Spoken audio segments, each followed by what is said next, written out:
Hey, what's up, rock stars? It's Rox with a little bit of talk about what's at the top of the blogs. So let's get to it.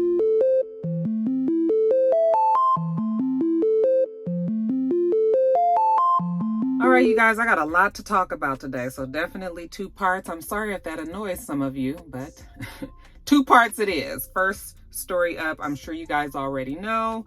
YoungDolph, mother named him Adolph Robert Thornton Jr., was shot and killed in his hometown of Memphis, Tennessee yesterday as he stopped at a favorite cookie store, Makita's Cookies, to pick up cookies. They say that two assailants pulled up at the cookie store while he was inside, pulled out guns, automatic and semi-automatic guns, and shot and killed him, like I said. This happened at about 12:30 p.m., so middle of the day. And the reason why I know that it's two assailants, at least, is because they were captured on the surveillance videos in the area. They have a pretty clear picture of the two men that did this, even though their faces were covered. They look like they had on COVID masks, and they look like their eyes, there might have been like a beanie or some sort of ski mask pulled down over their face as well. But yeah, they pulled up on him as he shopped for cookies and shot and killed him. The news came across social media yesterday afternoon, and at first people weren't sure, but the videos always go ahead of the confirmation. Especially with people nowadays having the ability to go live on Instagram, on social media, Facebook and whatever. We saw before even the official confirmation that the locals in the area went out there once they heard that he was shot and killed out there. You can see on the videos his camouflage wrapped vehicle, some sort of exotic car. Couldn't tell exactly what type of car it was, but people in the area seem to know that definitely was his car. The videos are very graphic. There's one of his arm hanging out of the window. Somebody sent that to me. I'm just going to keep telling you guys, please don't send stuff to me that is traumatizing blindly. I had no intentions of watching that, and somebody sent that to me, and it was just horrible. I can't imagine being in his family and having to see something like that all over the internet. But alas, because of social media, we knew before even the confirmation that YoungDolph had been shot and killed. It's very sad that this happened in his home city. That is what happens, though. We've seen it happen numerous times. Tragic for that home city because like all of us who have had a local, make it, we continue to want them to thrive. We continue to be proud that somebody made it out of, from what I understand, dire circumstances. Now, I'm not going to lie and say that I was familiar with YoungDolph. I wasn't. I did know some of his songs, but I didn't know it right off of the top of my head. I had to actually go back and listen to it, and then I was like, oh, okay, y'all know I'm old. Like, I just know the songs on the radios, but I don't really know who perform them. But once I heard the songs that I was familiar with from him, I was saddened. But I think that even further, not even just being an artist, but also being, from what I understand from social media, him being a family man. There's plenty of pictures of him, videos of him interacting with his children, with his longtime girlfriend. People know for a fact that he was considered a family man first, that he was very much an involved father, very much a present and an involved partner. And it's just another senseless tragedy, you guys. It's just, I don't know how many times that I can keep telling these stories, especially when it comes to rappers. I mean, I just keep thinking of, I know I told this story about Pop Smoke, okay, rapper from New York, right? I know I've told this story about Nipsey Hussle, okay? I know I've told this story about Mo3. I know I've talked about King Von. I know it's just like every time I turn around, there is some sort of shooting. What was the other guy's name in Florida that got killed as he was at a car dealership? It's just, and I'm sure there may be some street element to this. I mean, there may be reasons that we don't know that people feel like they need to go out and shoot and kill somebody. But you guys, it's senseless. It's senseless, and it is the waste of a life. This man won't be home for his children any longer. He won't be there for his partner any longer. His mother, father, sister, brother, cousins, family members. I mean, I don't know if people really think about the impact that it makes. You're not just killing this person, but you are killing off the legacy of a person in a family that he's important to. You know, it's just so sad and senseless. Ironically, you guys, his girlfriend, who is on top of being a college graduate, she's an entrepreneur, she has she's a real estate broker, on top of her being someone who is also a success in her own right. She was an advocate for a foundation, an organization that she founded that said, that was titled, I want to make sure I get the name right, Black Men Deserve to Grow Old, okay? And she actually posted when she started this organization, she posted back in August how important it was that Black men do deserve to grow old, namely that they need to be there for their families, like I just said. And, you know, she had this organization, and it was a movement that she was very much, proud of and felt was important. And now she has to be the one to realize that her own mate won't be here to grow old and oversee his family. So my heart breaks for her and those kids. Like I said, I didn't know them, but you know, when you go back and you look at pictures and people just look settled and happy, I'm sure they've had their dramas like everybody else in life. In relationships, but they looked like they were a couple that was very much there for each other. And I just hate to hear a story like this. Like I said, those kids no longer have a father. For the people that did do this, they are on the run. However, I believe the city is very upset about this happening, and there's definitely going to be a manhunt. The official one that we know about, and the one that is going on as we speak.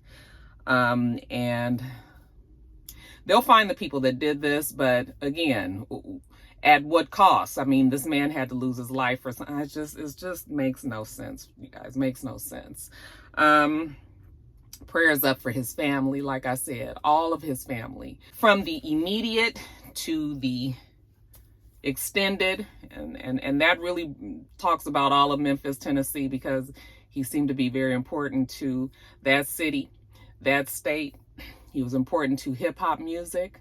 I've been seeing nothing but videos about him all day. Celebrities have all talked about what a good person that he was, and I would like to believe that if he had this much of an impact on the people, that was indeed the type of person that he was. So prayers up for everyone. He left behind 2 children, a son and a daughter. I don't have their names.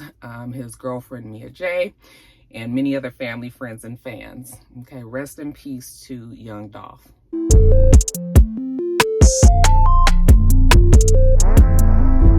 All right, you guys, next story up. So last week, I just told you guys about StevieJ&Faith, that Stevie J felt the need to go and file for divorce from Faith Evans after just a short marriage of 3 years, even though they had been together a couple of years longer than that.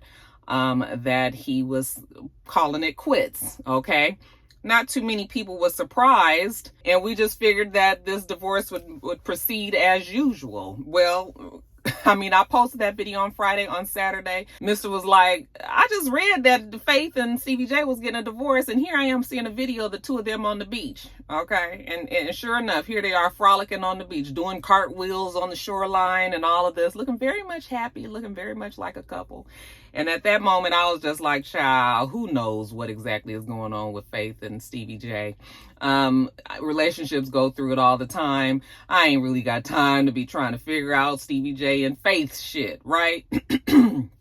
If they're going to try to work it out, if he did that in a fit of anger, I was just gonna be like, okay, shit happens. Okay, maybe they working on it. All right. Well, a few days after that, YouTuber Tasha K did post a video of a leaked argument, an argument of Stevie J and Faith that they were having one night in their home. All right. And if you guys saw the video, if you heard the audio of the video, it's very disturbing. All right. Now, like I said, people have shit happen and you get into arguments and all of that happens. Okay. That's the reality. But when you listen to the tone of the argument, first of all, Stevie J accuses Faith Evans of cheating on him with men in their home. In his home is what he said. I was like, I'm pretty sure that was Faith's home. Unless they bought a house together, which I don't think. I think he moved into that house that Faith already had in LA. But anyway, you guys, that's neither here nor there. Okay? I mean, he lived there, so I guess that was considered his home as well. But, he accused her of cheating, and in the back and forth, I guess she sort of did agree to that. She did something like that. I'm not sure if she was just doing that to get under his skin, but she definitely was. He was so upset with her that he was talking to her crazy. I mean, fuck you, bitch, fuck you, bitch, fuck you. I was just like, now y'all know how I feel about that. If Mr. Evans said something like that to me, and we done been together for 20-something years, y'all, 23, 24 years, and we done had some good fights. But if he said something like that to me, I would know that it's over. Like, you have to really, really be upset with a person that you claim to love, you know, to say something. So anyway, that him saying that already was disturbing to me. So that I would have been like, that's it. But, you know, she was asking him to get off of her, to leave her alone. She wants him to leave, you know, and he was saying he wasn't. I mean, it was just craziness. So I'm not sure if that was a recent video or if that had happened before they, I believe that had happened before they had even filed for divorce. So they've been having problems, obviously. And, you know, the video, like I said, Tasha K had posted it.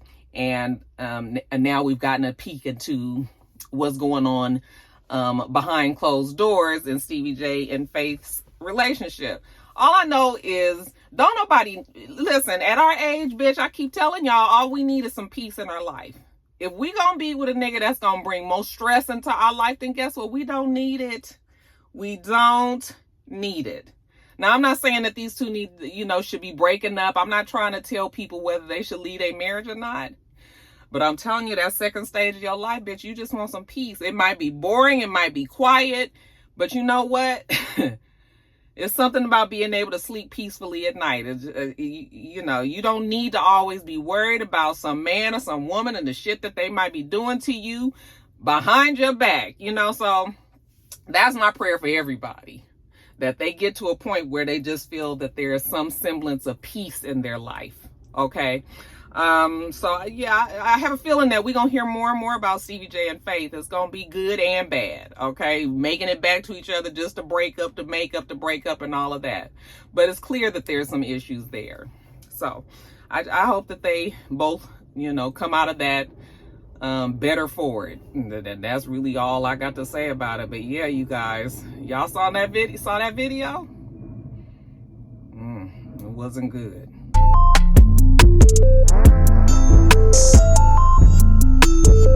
All right, you guys, so I haven't talked about Kanye in the last couple of weeks. I've been purposely leaving him out of my top of the blog because literally I'm tired of talking about fucking Kanye Omari West. Okay, that's what his mama named him, and that's what I'm going to continue to call him. Yeah, continue. I did say that. Anyway, so let's talk about this Kanye and Drake beef that's been going on for somewhere around 12 years now. I know it's been 12 years because I Googled it. All right. And there's many timelines out there that will tell you exactly why Drake and Kanye don't seem to get along, that there's been this beef that's long standing. You know, a bunch of Drake was removed off of a Kanye track. Kanye was removed off of a Drake track. Drake slipped in a diss on Kanye on this song, and Kanye slipped in a diss on Drake on that song. It's a whole bunch of that. Okay. ego, bravado, things that come along with the rap industry. You know, two at the top rappers, you know, always at each other's throat, people wanting to be the GOAT and whatnots. Okay, it just kind of comes with it. I didn't even realize that the beef, if there was one that I might have been aware of, I didn't know it was that bad. And I guess things came to a head when Pusha T got involved. And we know that Pusha T put that song out and basically let the cat out of the bag that not only did Drake have a child, but, you know, had this son out there that he had been keeping from everybody. Now, granted, Drake don't have to tell no damn body about what the hell he got going on. But hiding a child away is, you know, especially when you're a big artist such as Drake. I mean, that's major. I'm sure he was protecting his child. He wasn't married. I guess he had no intentions of being with the woman. You know, it was a whole bunch with that story there that we won't get into, but he had every right to keep his child private. Not only did Pusha T put the child out there, but had his name in the song and everything. Okay, now we got a for real problem. Okay, so now this beef escalated, and we figured that Pusha T got that information from Kanye, who knew about it, and so then it was elevated. There was some talk about Kim K possibly dating Drake in the past, or, you know, presently, of whatever time it was. And of course, Kanye would have a problem with that, being that that is his soon-to-be ex-wife and the mother of his 4 children.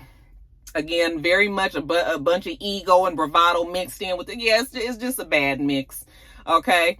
Then, of course, they've just been at each other's necks and throats ever since then. Drake maybe a little bit less out there as much as Kanye was, but it was then understood that it was a fucking problem between the two of them. Okay. Their albums came out, Donda versus Certified Lover Boy, right around the same time. Y'all hear this bitch giving you some news report on this situation today? Baby, I read up on it. Okay. But yeah, their albums came out around the same time. People were comparing which one was better, you know. Just to give my own vote, I voted on Drake's, but that's neither here nor there. So yeah, there's always been competition. There's always been beef. There's always been bad blood between the two, at least in the last 12 years, let the internet say it. Well, in a weird turn of events, we got a very much chastised Kanye West in a video with Rap-A-Lot CEO J Prince. Is that the name of the label? Please let it be the name, because y'all gonna be... Is it Rap-A-Lot? I think that's the name of it. Yes, Rap-A-Lot CEO J Prince. And in the video, Kanye's reading from his phone, and he's basically extending the olive branch of friendship to Drake, saying that, you know, in layman's terms, that he is reaching out to Drake, hoping that they can hook up, you know, and be in LA to do an event together that will ultimately free Larry Hoover, or is going towards the cause of freeing Larry Hoover. Now, child, listen. All that is so fucking much for my whole mind to understand, because I didn't know where Larry Hoover came in this whole situation. I didn't know what event would be out there that would free Larry Hoover. All of this, I was like, what? So the video was like really, really weird, right? And like I said, Kanye West looked terrified. Like, was like, baby, you can blink if you in trouble. Okay, what J Prince got on? That nigga looked like something was wrong, okay? But it looks like that message reached out to Drake. Now, of course, we know that J Prince is like the end-all be-all in the hip-hop community and the music industry. He's a big name. He has a lot of influence, a lot of power. And he wields it every now and then, and people fall in the line when he does that. Okay, I know that Drake has a lot of respect for... I do know that, y'all. I didn't read that, but I know he has a lot of respect. I mean, I'm sure Kanye West does too. Not too many people can get Kanye in check. And side note, we gonna see how long we do keep Kanye in check, but that's another story. But you know, they do respect him. I guess he was able to talk to them both. And next thing we know, we see videos and pictures of Kanye West partying with Drake, that the beef was ended, that they was at a Dave Chappelle party, you know, they was Ace Boon Coons, bruh, all of that. Child, I saw the videos and I was like, first of all, they probably fucked up. Secondly, it reminded me, and I put it on my Instagram, remember back in the day when 50 Cent and the Game totally went off of the damn schedule and ended up hating each other, getting a big beef going. And these were two of Dr. Dre's biggest artists at the time. It's not going to help our label if two of our top damn rappers at the time are fucking fighting. So Dr. Dre got involved and forced these two to act like they made up, okay, for the culture. And long story short, the Game and 50 Cent still hate each other. They will never be friends, and you know, no big name really can fix that. So I'm wondering if that's going to be the same situation with Brother Jay Prince and Drake and Kanye West. Okay, like I said, Kanye is volatile. Okay, I always tell you that I feel like Kanye thrives in a manic state. And what's too bad is people continue to support that when it's clear that he might not always be 100% mentally healthy. And so what he feels today very much might not be what he feels tomorrow or next week or next month or next year, you know? So if I was Drake, I would take that shit with a grain of salt. Yeah, we can be all right for now. I'm gonna see how you move. Okay, there's a lot of water under that bridge. So, I mean, but you know, at the end of the day, it don't help that niggas be beefing, because you know, then we have more drama that's added in, and these days we don't need no more drama, especially between two very influential big black artists that are out there. I mean, I just told you guys about what's going on with YoungDolph. Not that I felt that Kanye and Drake are at that point, or that they would even attempt to do something like that to each other, but just we need to get the environment a little bit more healthy. I know that it's all based on ego and bravado, and like I've been saying all this time, but still, maybe they can do better being together than apart. What do you guys think? Do you believe that Drake and Kanye West have figured it out? Or do you think it was just something for social media streets? Do you trust it? Let me know.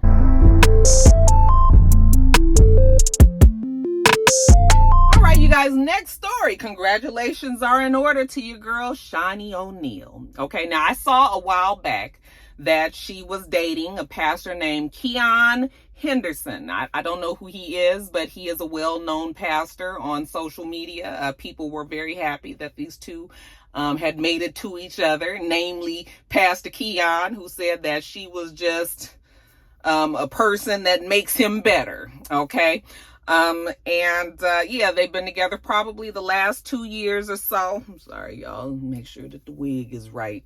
And he seems to be a better person for Shaunie O'Neal as well. Okay, all of a sudden she was more spiritual, and you know, we was, you know, not to say that she wasn't spiritual before, but you know, it's hard for us to see the spirituality when you upholding some bullshit like Basketball Wives, okay? But that's neither here nor there. Let me keep it positive. So anyway, she's been in this relationship with Mr. Keon Henderson.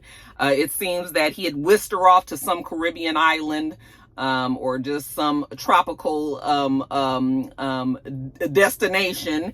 And on November 11th, 2021, at 11:11 p.m., you guys, he got down on his knee and asked Shaunie O'Neal to be his wife. Okay, and she did accept. So I want to say congratulations to the happy couple. Okay, yeah, 11:11. That's something you new niggas like to. y'all always be like, we do everything at 11:11. You know, that's our connection. You know, Child, I said, last I knew, the Lord was blessing people at all times of the damn day. It didn't matter if it was 11:11 or 1:11 or anything like. The Lord don't give a damn if it's 9:18 p.m. Okay, 3:25 a.m. He gonna bless you if he want to.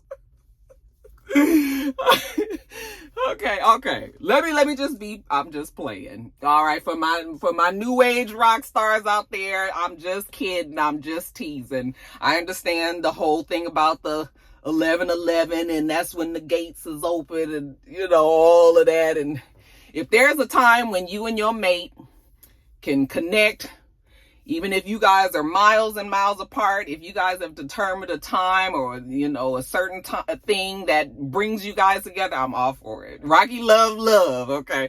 I just be like, y'all in this 11:11 stuff.